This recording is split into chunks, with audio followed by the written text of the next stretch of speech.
Assalamualaikum warahmatullahi wabarakatuh. Perkenalkan, kami kelompok 2 akan menyampaikan learning journal tentang World of Government yang disusun oleh Abdul Haris, Retno Septiana Ananda, Mahdi Alda Mahasin, Cynthia Dwi Rahmah, Jumiati sebagai peserta Latsar CPNS golongan 3 tahun 2021 BPSDMD Provinsi Kalimantan Selatan, Angkatan 26.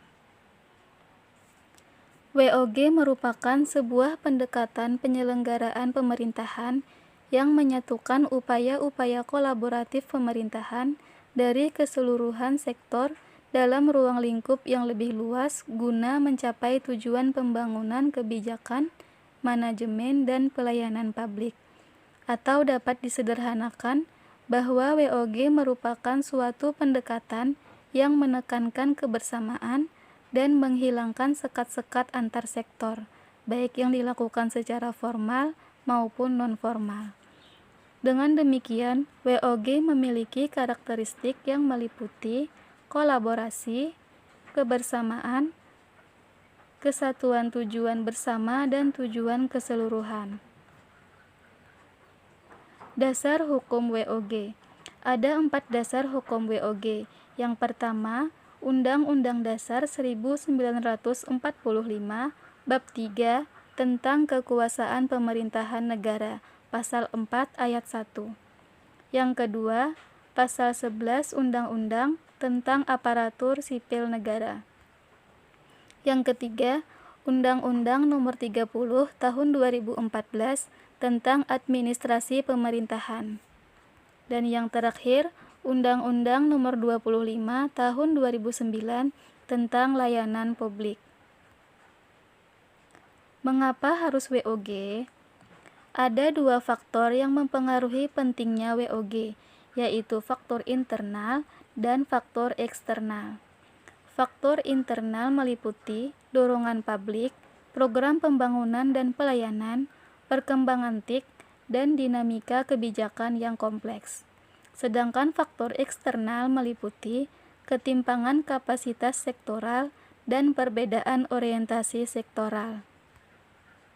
Assalamualaikum warahmatullahi wabarakatuh. Saya Retno Septiana Ananda, NDH 24, akan menjelaskan tentang praktek World of Government dalam pelayanan publik. Pelayanan publik itu sendiri adalah kegiatan atau rangkaian kegiatan dalam rangka pemenuhan kebutuhan pelayanan sesuai dengan peraturan perundang-undangan bagi setiap warga negara dan penduduk atas barang, jasa, atau pelayanan administrasi yang disediakan oleh penyelenggara pelayanan publik. Pelayanan publik itu sendiri dilaksanakan pemerintah dalam bentuk penyediaan barang atau jasa sesuai kebutuhan masyarakat berdasarkan aturan hukum perundang-undangan yang berlaku. Dalam hubungan ini, salah satu fungsi utama instansi pemerintah adalah sebagai perangkat pemberi pelayanan.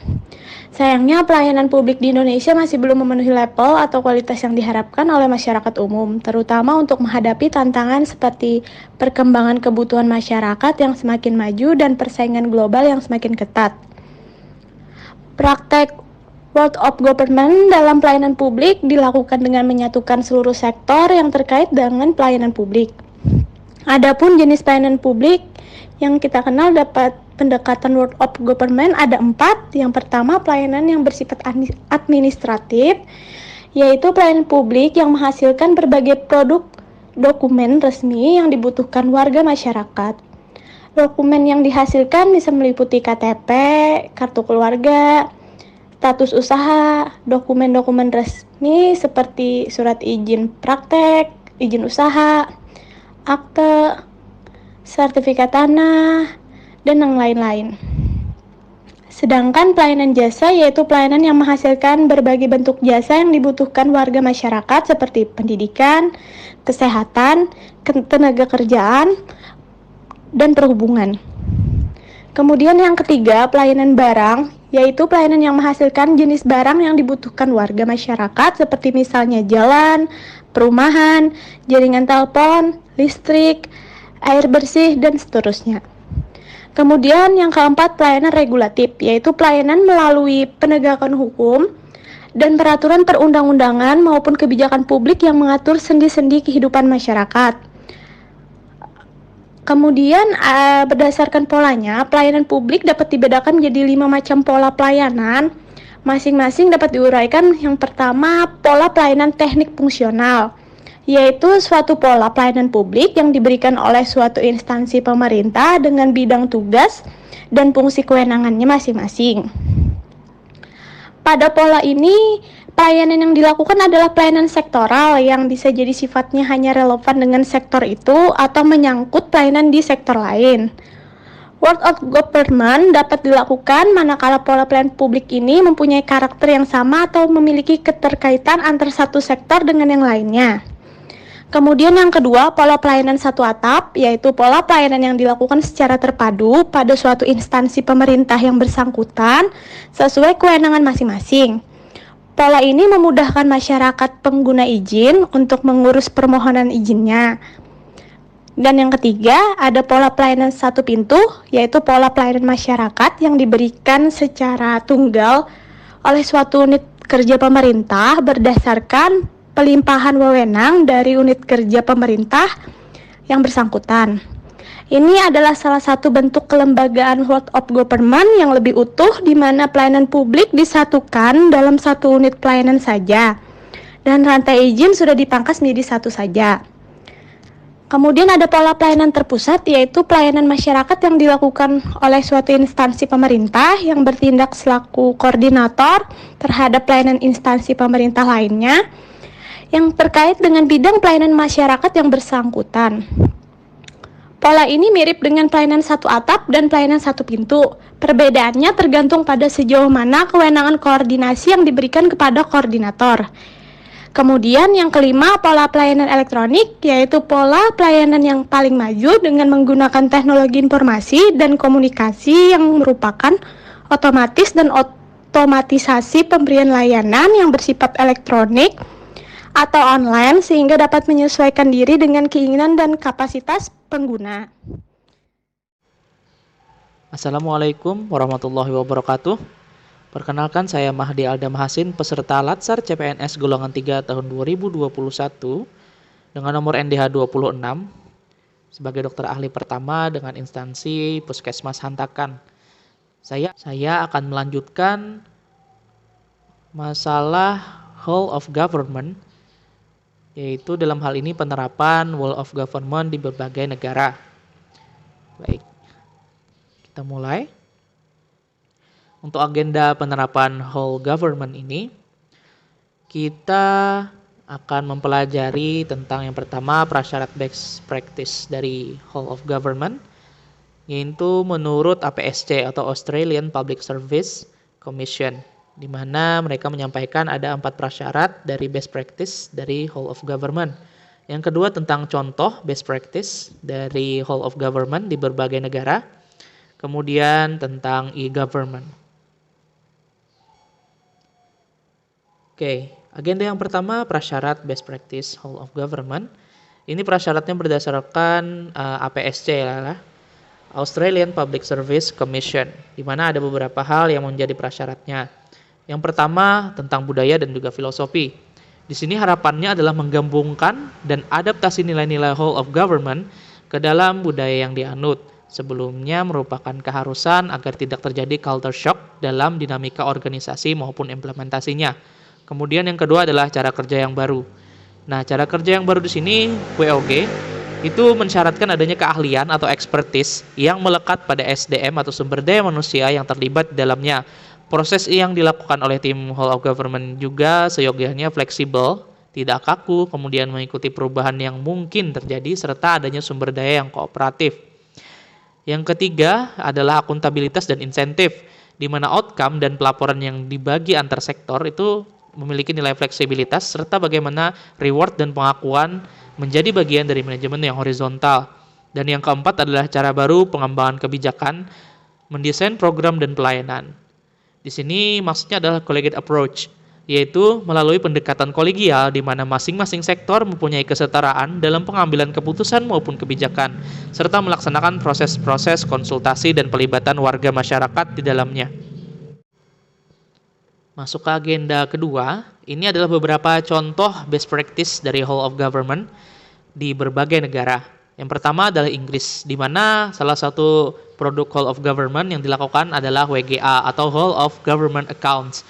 Jadi WGA ini merupakan salah satu bentuk WOG yang dikembangkan oleh HM Treasury yang mengkonsolidasikan lebih dari 5.500 akun instansi di sektor publik guna mendorong transparansi dan akuntabilitas yang menyeluruh, sehingga memberikan kemudahan bagi publik atau pemangku kepentingan tertentu dalam mengakses laporan-laporan keuangan dan memahami posisi keuangan secara makro. Negara yang berikutnya adalah Australia, di mana melalui APSC, seperti yang kita terangkan sebelumnya, yaitu mereka membagi WOG ini menjadi 3 kategori. Yang pertama, whole of government antara kementerian dan lembaga di tingkat pusat. Kedua, whole of government di antara level pemerintahan yang berbeda. Yang ketiga adalah whole of government antara sektor publik, bisnis, non-profit, dan juga masyarakat. Nah, pembentukan gugus tugas di sini yang menjadi upaya pemerintah Australia dalam menyatukan dan mengefisiensikan kelembagaan penyelenggaraan pemerintahan serta koalisi sosial yang digagas oleh Perdana Menteri Howard guna menjembatani sektor publik dengan sektor bisnis, non-profit, dan juga masyarakat. Yang ketiga ini ada Amerika Serikat, yaitu mendorong whole of government dalam isu-isu keamanan nasional dan membentuk portal terpadu melalui www.usa.gov. Ini adalah website mereka ya. Nah, sekarang ke kawasan Asia Tenggara. Di sini contohnya adalah yang pertama mungkin Indonesia ya, negara kita sendiri, di mana Kementerian Koordinator Bidang Pembangunan Manusia dan Kebudayaan atau Kemenko PMK itu memiliki program pemberdayaan kawasan pedesaan, di mana ada koordinasi yang dilakukan antara Kemenko PMK dengan beberapa instansi, misalnya dengan Kementerian Pekerjaan Umum dan Perumahan Rakyat, dengan Badan Perencanaan Pembangunan Nasional atau Bappenas, dan juga Kementerian Desa, Pembangunan Daerah Tertinggal dan Transmigrasi. Kemudian di Malaysia mereka juga mempunyai best practice dari whole of government. Ini mereka melalui promosi one day service, one delivery, dan no wrong door. Jadi percepatan pemberian layanan menjadi ciri khas kemajuan pelayanan publik di Malaysia. Namun kebijakan no wrong door ini merupakan terobosan yang mewajibkan semua dewan kota untuk menerima dan menyelesaikan setiap keluhan dari masyarakat. Oke, masuk kepada agenda ketiga tentang penerapan whole of government. Di sini ada yang dinamakan dengan e-government. Itu adalah di luar dari perbandingan best practice antar negara, di mana PBB dalam laporan e-government mereka melakukan survei tahun 2012. Di sini mereka meyakini bahwa kapasitas e-government sebuah negara dapat mendukung penerapan dari whole of government itu sendiri. Nah, berikut adalah indikator-indikator survei yang mereka gunakan.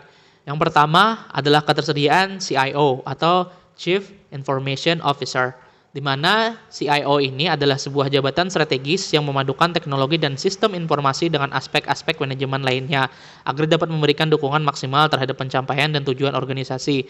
Mungkin contoh mudahnya di Indonesia, CEO ini mungkin dipegang oleh Kementerian Komunikasi dan Informatika, Kemenkominfo ya. Nah, kemudian selanjutnya ada negara-negara seperti Asia, Eropa, dan Amerika Serikat. Ini mereka berimbang seperti itu dalam pencapaian tujuan organisasi dari CIO-nya. Nah, sedangkan negara-negara Afrika dan Oseania itu tergolong tertinggal. Yang kedua adalah interoperabilitas sektor publik, di mana indikator sejauh mana terdapat kapasitas pertukaran informasi antar sektor, termasuk penggunaan ID card yang dapat dikenali semua sistem. Beberapa negara yang sudah bagus untuk penerapannya itu ada Jepang, Belgia, Austria, Denmark, Singapura, termasuk beberapa negara berkembang seperti Kazakhstan, Ukraina, Bangladesh, dan juga India. Kemudian yang ketiga adalah integrasi pelayanan online. Nah, di integrasi pelayanan online ini, survei juga menunjukkan bahwa dalam kurun waktu 8 tahun terdapat peningkatan signifikan dalam integrasi pelayanan online dari 63 negara di 2004 menjadi 133 negara di 2012. Dan yang keempat adalah persentase portal nasional yang terhubung dengan website kementerian dan lembaga. Mungkin Amerika di sini ya yang sebagai contoh, ini persentase tertinggi portal yang terhubung dengan website instansi pemerintah. Nah, jadi Keseluruhan indikator ini tentang e-government, ini Korea Selatan dan Singapura itu adalah negara-negara yang menempati peringkat tertinggi dari survei e-government yang dilakukan oleh PBB atau United Nations pada tahun 2012 ini. Nah, jadi Indonesia ini termasuk tergolong dengan negara yang peringkatnya rendah ya, dengan peringkat di bawah Argentina dan Slovakia dan tepat di atas Filipina.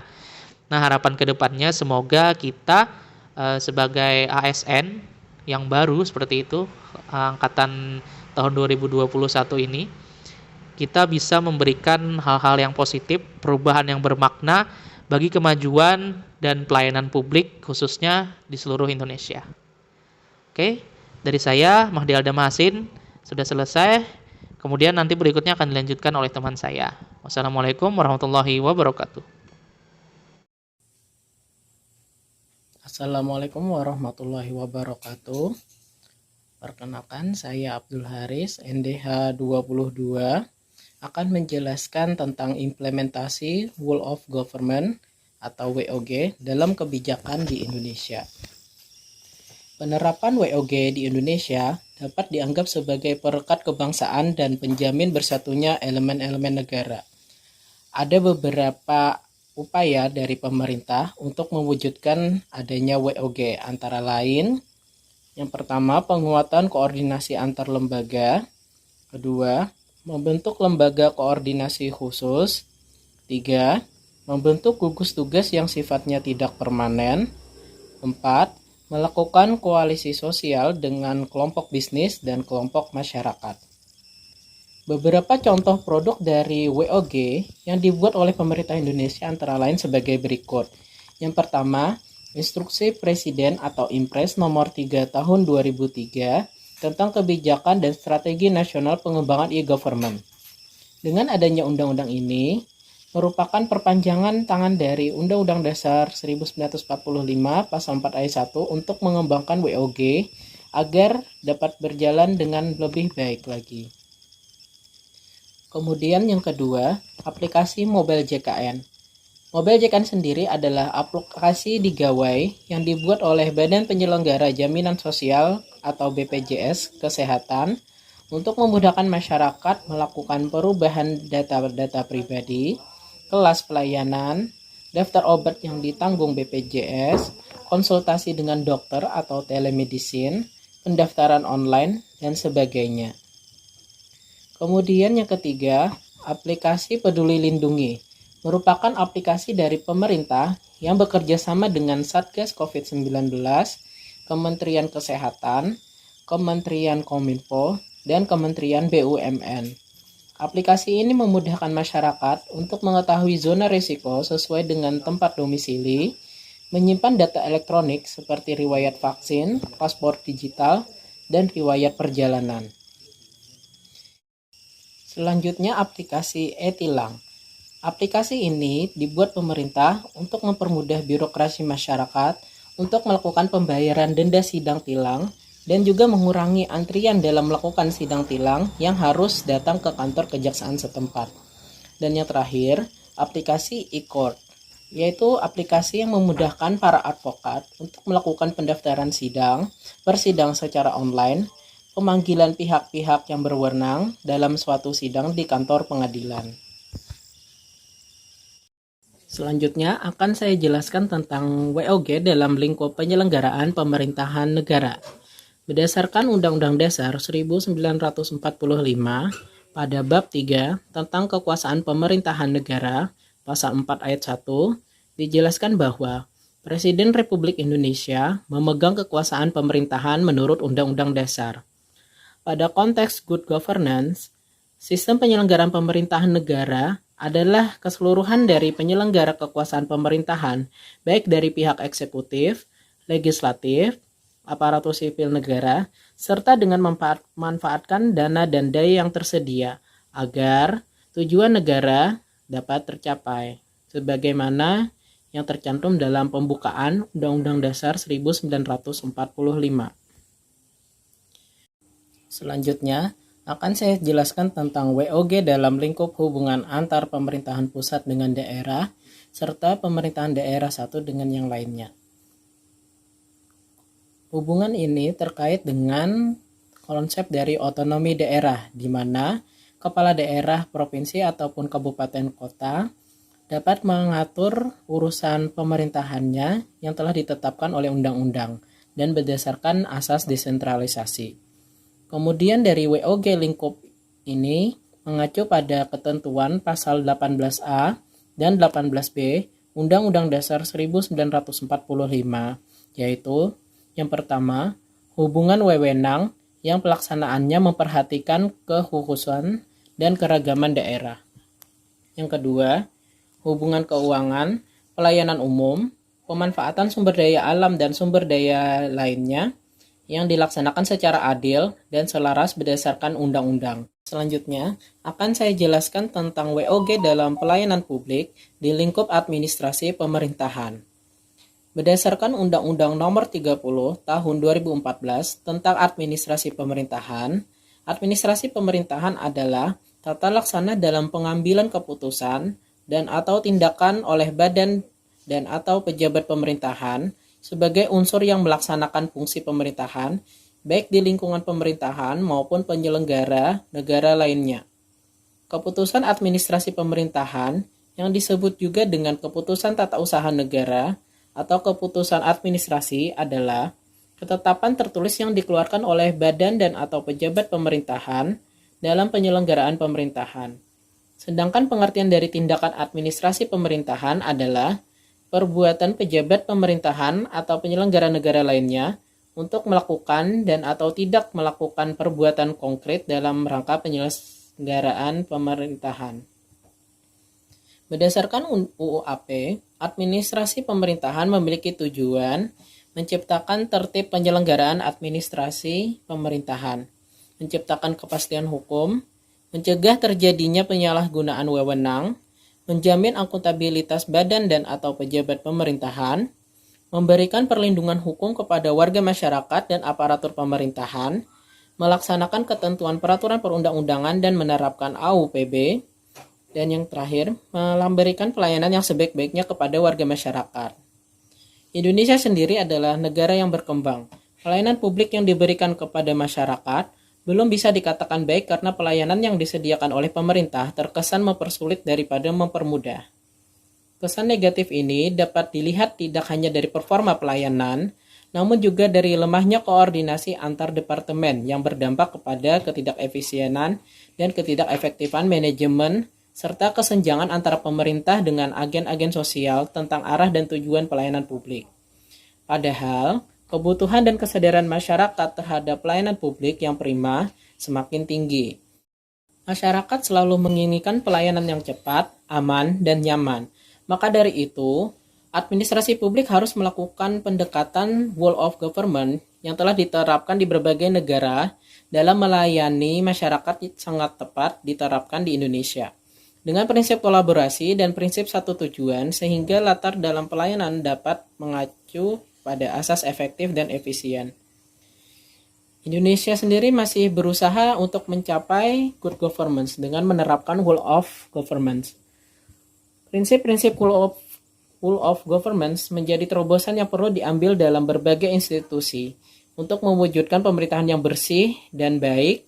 Perlu diiringi dengan usaha untuk meminimalisir faktor-faktor negatif seperti kepentingan politik, KKN, peradilan yang tidak adil, bekerja di luar kewenangan, kurangnya integritas dan transparansi. Faktor-faktor tadi masih menjadi masalah serius bagi Indonesia, sehingga pemerintah belum melaksanakan WOG dengan baik. Samping itu, perlu juga sinergisitas antara pemerintah dengan masyarakat, sehingga upaya untuk mencapai pemerintahan yang baik, aspiratif, transparan, efektif, dan efisien dapat tercapai. Sekian penjelasan dari saya. Terima kasih. Baiklah, selanjutnya kita akan membahas mengenai WOG lingkup pemerintah daerah. Sebelumnya, perkenalkan saya Cynthia Dwi Rohmah dengan nomor daftar hadir 28. Di sini, WOG lingkup penyelenggara pemerintah daerah dalam upaya penekanan penyebaran COVID-19. di mana dalam acuan penyelenggaraan upaya penekanan penyebaran COVID-19 itu mengacu pada Peraturan Bupati Kabupaten Hulu Sungai Tengah Nomor 34 Tahun 2020 dan Surat Edaran Satuan Tugas Penanganan COVID-19 Nomor 9 Tahun 2021. Karena adanya perkembangan kasus COVID-19 yang semakin hari semakin meningkat, maka pemerintah daerah membuat suatu kebijakan di tahun 2020 kemarin. Selanjutnya pada awal tahun 2021, pemerintah daerah membentuk posko COVID-19 pada tingkat desa atau kelurahan, di mana dalam pembentukan posko COVID-19 itu memerlukan upaya kolaboratif dari berbagai sektor, baik itu dari dinas kesehatan, dari pihak kepolisian, dari Koramil, ataupun aparat desanya itu sendiri. Nah, selanjutnya fungsi posko COVID-19 itu ada 4. Yang pertama untuk pencegahan, di mana dalam pencegahannya pemerintah daerah itu memerintahkan untuk melakukan sosialisasi kepada masyarakat, di mana dalam surat edaran ataupun keputusan Bupati Hulu Sungai Tengah, sosialisasi itu diserahkan kepada Dinas Kesehatan setempat. Selanjutnya itu untuk penanganan. Nah, untuk penanganan itu dilakukan seperti testing, tracing, dan treatment, di mana apabila ditemukan kasus COVID-19, aparat desa akan menginformasikan atau bekerja sama dengan puskesmas setempat.